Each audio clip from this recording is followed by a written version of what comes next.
Hi, my name is Jay Oza. I teach, mentor, and coach people on public speaking so that they can get winning high stakes speeches, whether it's one on one, in a small group, or in front of a large audience.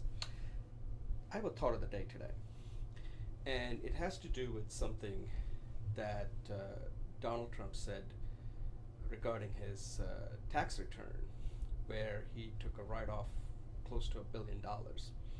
And in one of the rallies that he had, he said he has a fiduciary responsibility to his family, to himself, I guess, to his employees, and to his investors to use the tax laws to pay as little or none as possible.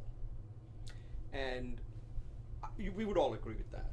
That's his job as the CEO, the head of the company. You have a fiduciary responsibility. But Donald Trump is running for politics. The part that he did not mention regarding this word fiduciary responsibility is, and one thing is that he said that makes him a genius, that he needs to look at the laws and pay as little or nothing. If he can get away with it legally, that's his responsibility.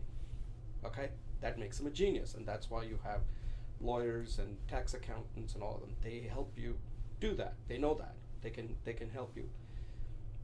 But the part that he did not mention is that he is now a politician, that businessmen that are genius in doing that are also genius.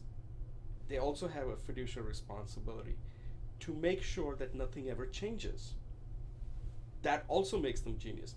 It's unlikely that a businessman says, hey, this year I'm a genius because I'm going to take advantage of all the laws because I have that responsibility to my employees, to my family, to my investors, and to myself. But then next year, call up congressman and say, hey, I'm going to give you make $100,000 contribution so you can really stick it to me and make sure that I have to pay more taxes so that I'm suddenly no longer a genius. That's just not happening. It'll never happen. So you got to be careful.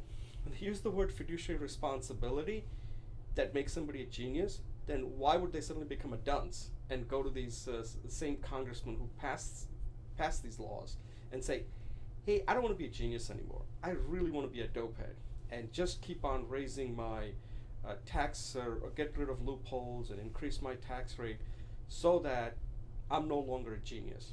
That's just not going to happen.